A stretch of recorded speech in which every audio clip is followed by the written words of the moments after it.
The room was built to hold storms. That was what the sign said, at least. Thick walls of layered alloy curved upward into a clear, shielded dome. Soft blue lights ran along the floor in calm lines, meant to lower fear responses in non-human minds. The Galactic Academy used this chamber only for the most dangerous lessons. Today's lesson screamed. The predator cub was no bigger than a travel bag, but it sounded like a tearing engine. Its claws scraped against the containment field, sparks flashing each time it struck. Its eyes burned bright silver, wide and unfocused. It lunged, spun, and slammed itself against invisible walls, again and again, as if the room itself had wronged it. Alien students pressed back against the observation rail. Some raised extra limbs in fear. Others activated personal shields. A few laughed, but the laughter was sharp and nervous. "Control it," one instructor snapped. Professor Carroll stood at the center console, his tall frame stiff with tension. His scaled hands moved fast over the controls. Numbers flashed. Warnings stacked on warnings. "It is resisting all calming waves," Carroll said. "Fear output is rising. If this continues, we will need to sedate it." The cub shrieked, a sound that vibrated inside the bones. Several students flinched and covered their ears. "This is a juvenile?" someone asked.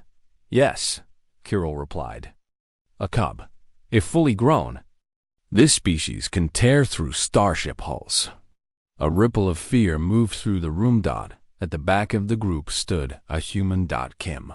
Tyzik did not move. He was shorter than most of the aliens around him. His uniform was plain, his hands empty. While others stared at the cub with fear or excitement, Tyzik watched with quiet focus. The cub did not look angry to him. It looked terrified. Tyzik had seen this before. Not here, not on another world, but on Earth.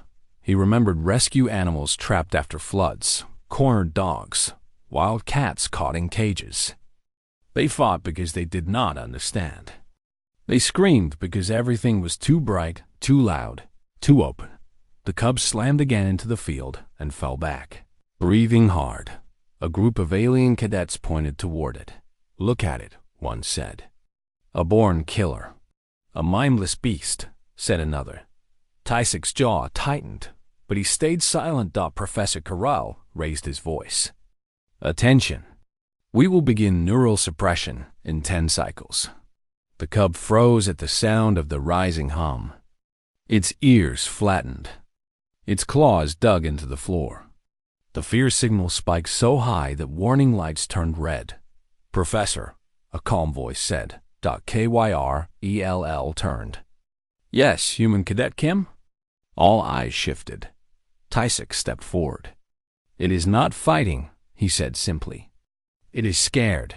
A low murmur spread through the students. "Scared?" Carroll repeated. "This species does not feel fear as we define it."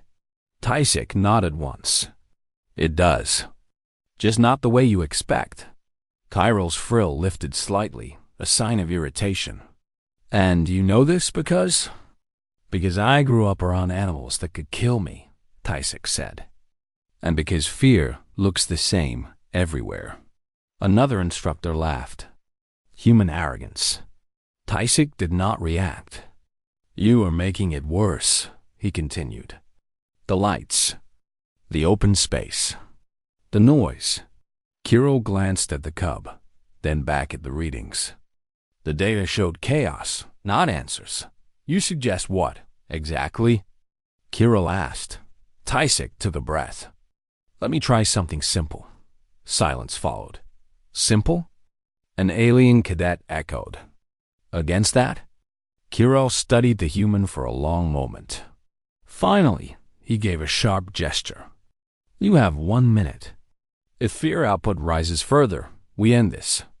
Tyzik bowed his head slightly. "Thank you." He did not approach the cub yet. Instead, he turned and walked toward a supply shelf at the edge of the chamber. The students leaned forward, confused. Kyrell's eyes narrowed. Tyzik reached the shelf and pulled. Down a plain brown container it was made of. Cardboard. A ripple of disbelief swept the room. That material is unstable, someone sighed. It will be shredded in seconds. Kirill stared. Cadet Kim, explain. Tysick held the box in both hands. It was light, worn at the corners, with old shipping marks still visible. On my world, he said, even the most dangerous animals calm down when they feel hidden. The cub screamed again, as if sensing movement. Tysick turned back toward it, walking slowly, step by step. He did not run. He did not stare into its eyes. His body stayed loose. Calm. Every instinct in the room told the others to retreat. Tysick kept going. The cub lunged, hitting the containment field inches from him. Its teeth snapped. The sound was sharp and wet. Kirill's hand hovered over the shutdown switch. Tysick stopped just short of the field. He lowered the box to the floor, turning it carefully so the opening faced downward. Then, with a smooth motion, he slid it forward. The box covered the cub completely. For one heartbeat. Nothing happened. Then the screaming stopped. The fear readings dropped. The room went silent. Inside the box, something shifted. A soft sound followed, like cloth settling. The cub curled in on itself, hidden, wrapped in darkness. Kyrel stared at the console, stunned. Readings confirm. Stability. The students did not breathe. Tysick straightened slowly. It just needed a place to feel safe, he said. No one laughed now. The box stayed still. At first, no one believed it. The chamber had been loud moments before, full of alarms and sharp cries. Now there was only the low hum of the building systems. The cardboard box sat in the center of the containment floor, plain and weak-looking, yet nothing burst from it. Professor Kyril leaned closer to the console. His eyes moved quickly over the data streams. Fear output continued to fall. Heart rate slowed. Aggression markers dropped to levels never recorded for this species. This is not possible, Kirill said quietly. Kim Tysick stood with his hands at his sides. He did not smile. He kept his body relaxed, his eyes soft, never staring directly at the box. Inside the box, the cub shifted again. A small sound came out, low and unsure. It was not a growl. It was closer to a whimper. Several alien students stepped forward, curiosity pushing aside fear. Is it injured? One asked. No, Tysick said. It is calming down. Kyril's frill twitched. Explain. Tysick thought for a moment, searching for simple words.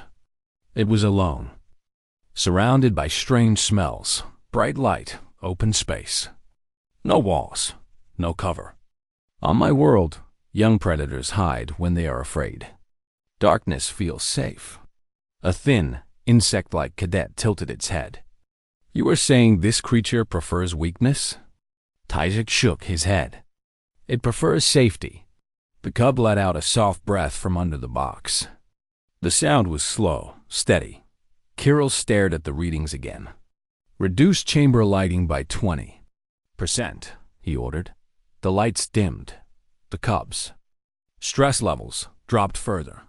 A wave of quiet shock passed through the room. This goes against all doctrine, an instructor said. Predators dominate open space. Tysick finally looked up. Only when they feel strong, he replied. This one feels small. Kirill folded his arms. Human Cadet Kim, you will remain in the chamber. Some students gasped.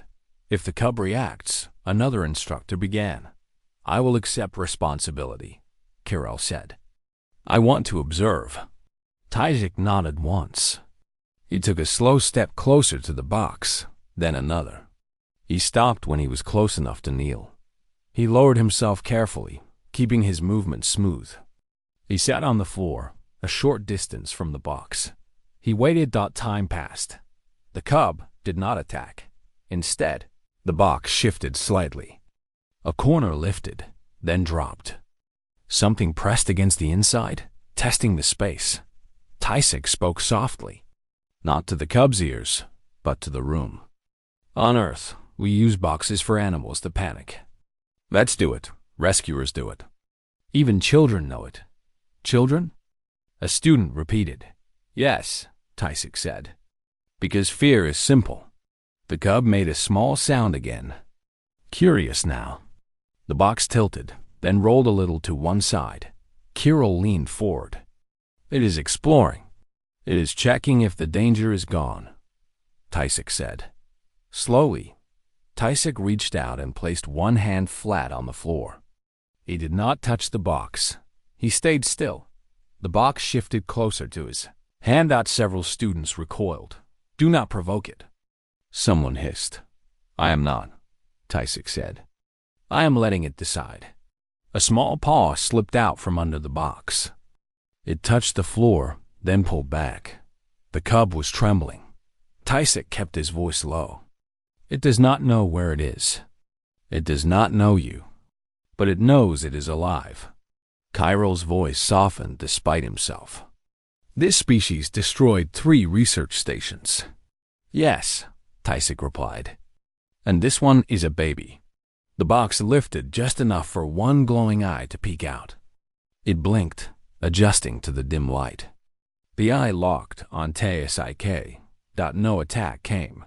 The cub watched Tysick breathed slowly, letting the cub match his rhythm. He remembered training dogs, calming horses, waiting out trapped wildlife. Fear could not be forced away. It had to fade. Minutes passed. The box slowly slid off the cub's back. The creature remained crouched, small and tight. Its tail wrapped close. Gasps echoed through the chamber. It is exposed, an instructor whispered. And calm, Kirill said. The cub took one careful step forward. Then another. It sniffed the air. Its ears stayed low, but its claws did not strike. Tysick did not move. The cub approached the box again and nudged it with its head. The box tipped and fell on its side. The cub climbed halfway inside, then stopped. It looked back at Tysick. Tysick slowly pushed the box upright. The cub crawled fully inside. A soft, satisfied sound followed. Kirill exhaled. We have been doing this wrong, he said. The chamber felt different now. Less like a prison. More like a quiet room. Alien students watched with new eyes. The most dangerous cub in the sector slept inside a cardboard box. The next cycle began with whispers. Word spread through the academy faster than official reports. A predator cub that could not be calmed by machines had gone quiet under a human's care. Students from other wings gathered behind the viewing panels. Instructors argued in low voices. Data screens replayed the moment the box settled over the cub, again and again. Tysick returned to the chamber early. He carried nothing with him this time. The box waited in the center, resting on its side like an ordinary thing. Inside, the cub slept. Professor Kirill arrived with a group of specialists. Among them was Lee Jisoo, a human behavioral analyst. She watched the box with careful interest. Breathing is steady, Kirill said. No spikes. Lee Jisoo nodded. Then, we keep it boring. The word confused the others. Boring? An alien medic asked. Yes, Jisoo said. Boring means safe. The cub stirred. A small claw tapped the inside of the box. It did not rush out. It waited. Tysick sat on the floor again, the same distance away. He kept his hands open. He looked at the ground, not at the cub. The box tipped. The cub stepped out slowly. Its body was still tense, but its eyes were clearer now. It sniffed the air and turned its head from side to side. No alarm sounded. Kyrel watched the readings. Fear is present, he said, but controlled. That is normal, Jisoo replied. Fear keeps you alive. The cub noticed Tysek's boots. It froze, then lowered its head. A low sound came from its chest, unsure and thin. Tysek spoke softly. "I see you." The words were simple. The tone mattered more than meaning. The cub took a step closer. Then another. It paused when Tysek did not react. Its tail flicked once. A group of alien cadets held their breath. Should we restrain it? One whispered. "No," Kirill said. "We observe." The cub reached the edge of the box and nudged it again. It circled once, then twice. Finally, it sat with its side touching the cardboard. It chose the box. Jisoo smiled faintly. It has claimed the den. Tysek slowly slid the box a little closer to himself. The cub followed it, staying in contact the whole time. When the box stopped, the cub lay down beside it. For the first time since capture, it rested in the open. Kyrel cleared his throat. "Human Cadet Kim." "Yes, Professor." "You will lead the next phase." The room reacted at once. "A student?" An instructor protested. Kyrel raised a hand. "A human student who succeeded where we failed." Tysek bowed his head slightly. "I will do my best." The next tests were small. Very small. Sounds were introduced at low levels. Lights shifted slowly. Each change came with long pauses. The cub startled once, then settled again when nothing bad followed. Every time stress rose, Tysek stopped. The cub learned this. It learned that it could retreat to the box. It learned that no one would chase it there. It learned that the human did not force. Alien observers recorded everything. "This is inefficient," one muttered. Jisoo answered without looking up. "It is permanent." Later, Choi Yuna, an alien cadet with wide eyes and careful steps, was allowed into the chamber. She froze when she saw the cub lying half inside the box. "It will kill me," she whispered. Ik shook his head. "Not today." Yuna watched as Tysek stood and slowly walked to the far wall. The cub lifted its head, alert, then relaxed again. "He left," Yuna said. "Yes," Tysek replied. And it stayed calm. Yuna took one step forward.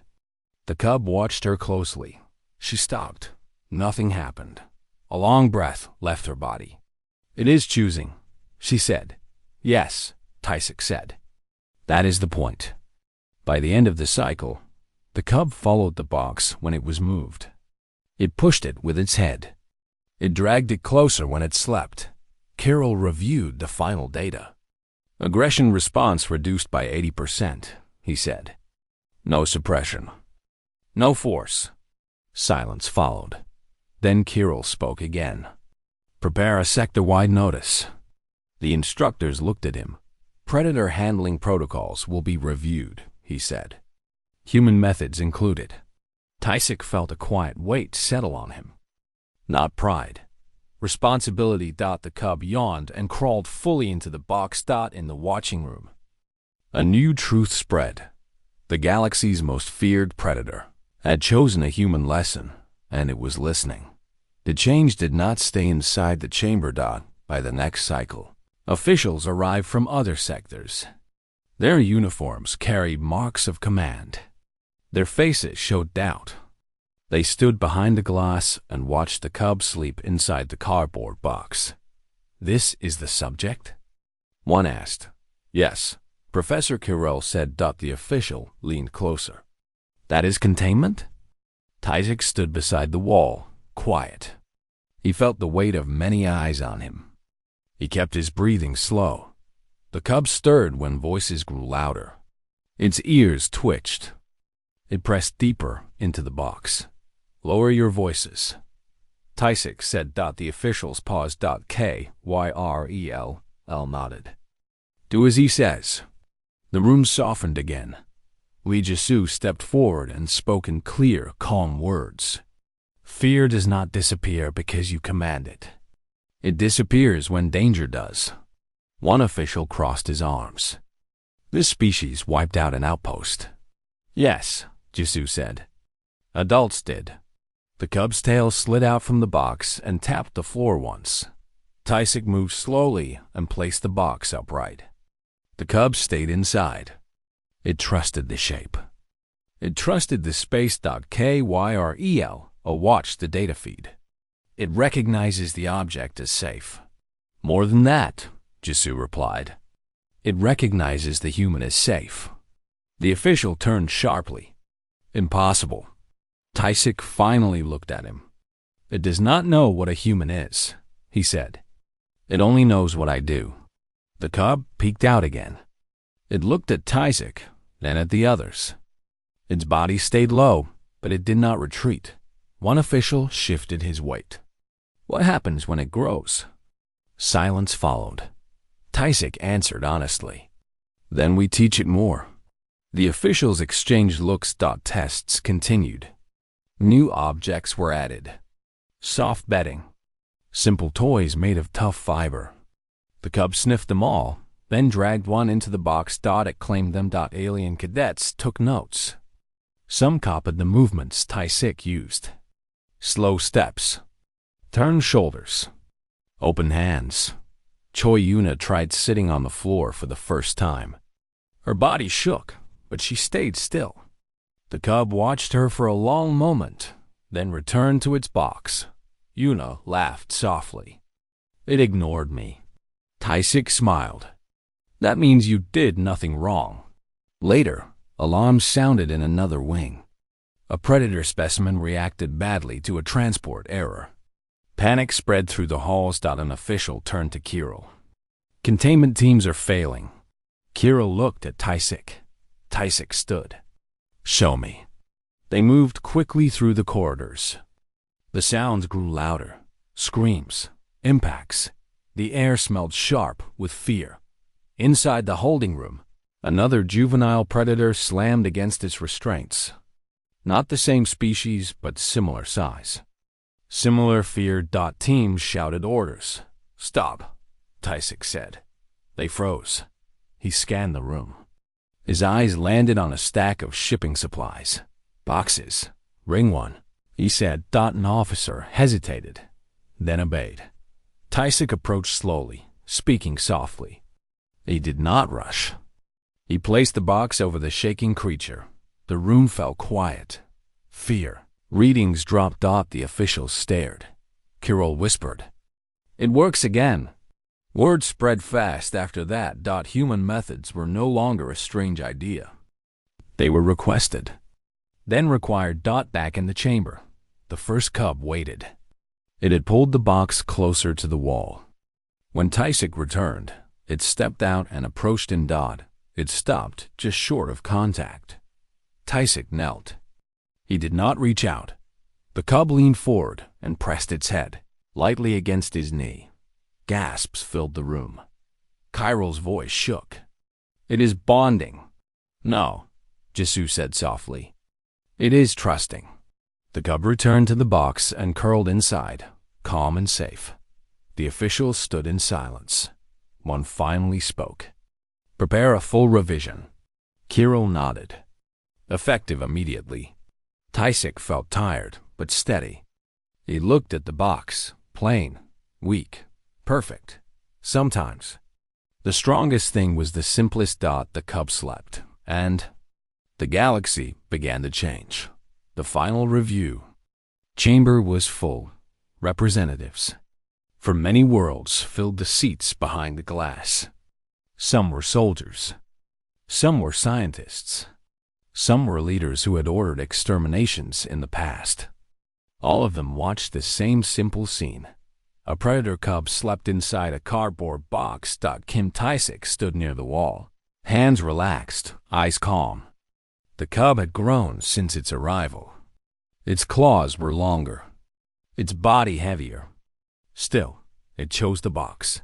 Professor Corral activated the display. This subject has shown 0 lethal incidents since human-guided handling began. Murmurs spread. Kirill continued. Growth has not increased aggression. It has reduced it. An armored delegate leaned forward. And when it reaches full maturity? Tyzik answered before Kirill could. Then it will already know it is safe. The delegate frowned.